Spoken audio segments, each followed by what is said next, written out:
Thanks for watching. Don't forget to like, comment, share and subscribe to Mufti Tariq Masood, famous scholar. تو ایک عیسائی خاتون تھی England سے, انہوں نے سوال پوچھا اسکائپ پہ کہ محمد صلی اللہ علیہ وسلم نے حضرت عائشہ سے شادی کی, آپ کی عمر اتنی تھی اور ان کی عمر اتنی تھی, یہ کیا ہے؟ یہ تو عیاشی ہے. معاذ اللہ, معاذ اللہ. تو میں کہہ رہا ہوں اس نے نہیں کہا تھا. اس نے کہا مجھے اس اشکال کا جواب مل جائے تو میں مسلمان ہونے کے لیے تیار ہوں.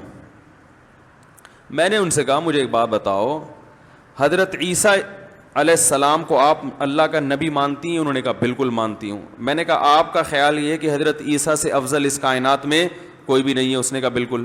میں نے کہا آپ کی عمر 9 سال ہو اور بالغ ہو چکی ہوں آپ, اور عیسیٰ ابن مریم آپ کو نکاح کا پیغام بھیجیں, اور آپ کو یہ بتایا کہ پیغمبروں کی صحت, پیغمبر کمزور نہیں ہوتے, وہ 60 سال میں بھی صحت مند ہوتے ہیں.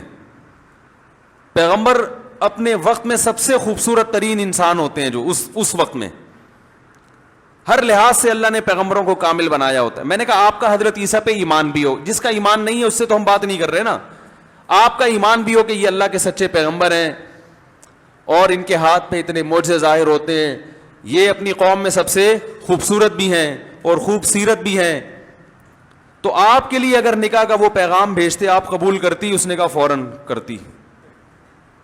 دیکھو گوروں میں ایک چیز میں نے دیکھی ہے, منافقت نہیں ہوتی, جو اندر ہے نا وہی ان کے زبان پہ ہوتا ہے. یہ گھمائی ٹوپیاں جو ہے نا ہمارے معاشرے میں بہت ہیں. ہر قوم میں جہاں برائیاں ہوتی ہیں کچھ خوبیاں بھی ہوتی ہیں نا. اس نے کہا میں تو کر لیتی. تو میں نے کہا ممی عائشہ کے ابا نے بھی یہی سوچا کہ جب یہ پیغمبر ہیں اور میری بچی بھی اسی ماحول میں تربیت پائے گی, اسلام میں اللہ نے اتنا حسن, اتنی خوبصورتی رکھی ہے کہ جو اسلامی ماحول میں ایک دفعہ گزرتا ہے وہ اسلام کے علاوہ کسی چیز کو پسند کر ہی نہیں سکتا. تو میں نے کہا جب وہ بھی خوش اور ساری زندگی انہوں نے خوشی کے ایام میں گزارے, تو پھر کسی تیسرے کو تکلیف کیوں ہو رہی ہے؟ تو الحمدللہ وہ قائل ہو گئی. اسلام قبول کیا نہیں کیا اس کا مجھے علم نہیں ہے, اور میرا کوئی رابطہ نہیں ہو ان سے, لیکن وہ اس نے مان لیا کہ ہاں یہ جواب درست ہے. محمد صلی اللہ علیہ وسلم نے امی عائشہ سے جب نکاح کیا تو ان کے لیول پہ آ کے ان سے معاملہ کیا ہے. سمجھ رہے کہ نہیں سمجھ رہے؟ حالانکہ آپ کا لیول کتنا اونچا تھا, ساری کائنات کے سردار, مگر امی عائشہ سے جو آپ کا معاملہ تھا وہ ان کے لیول پہ آ کے. سمجھ رہے؟ تو جیسے ہم حدیث میں دیکھتے ہیں کہ ان سے محبت کا اظہار کس طرح سے کیا. وہ کھیل رہی ہیں گھر میں گڑیوں سے اور آپ صلی اللہ علیہ وسلم ان سے مزاح کر رہے ہیں کہ یہ پر والے گھوڑا کہاں سے آ گیا آپ تمہارے پاس, گھوڑے کے تو پر نہیں ہوتے. انہوں نے فرمایا یا رسول اللہ جنت میں جو گھوڑا ہوگا وہ, انہوں نے فرمایا یا رسول اللہ سلیمان علیہ السلام کا گھوڑا تھا یا جنت میں, فرمایا کہ اس میں پر ہوگا, مجھے ابھی پوری روایت یاد نہیں ہے. پھر ان کو کھیل دکھا رہے ہیں حبشیوں کا.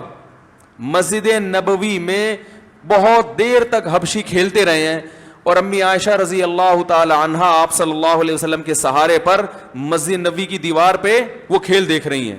پھر وہ فرماتی ہیں سوچو ایک نوعمر لڑکی نے کتنی دیر کھیل دیکھا ہوگا, اور آپ صلی اللہ علیہ وسلم میری خاطر اتنی دیر تک کھڑے رہے ہیں. تو وہ ان کی سطح پہ آ کے ان سے معاملات کیے ہیں, اس لیے یہ رشتہ بڑی کامیابی سے چلا. مفتی طارق مسعود صاحب کے بیانات سننے کے لیے youtube.com/مفتی طارق مسعود کو سبسکرائب کریں, اور اگر آپ لائیو ویڈیو کو کبھی بھی مس نہیں کرنا چاہتے ہیں تو سبسکرائب کرنے کے بعد بیل آئیکن پہ کلک کرنا مت بھولیں. جزاک اللہ.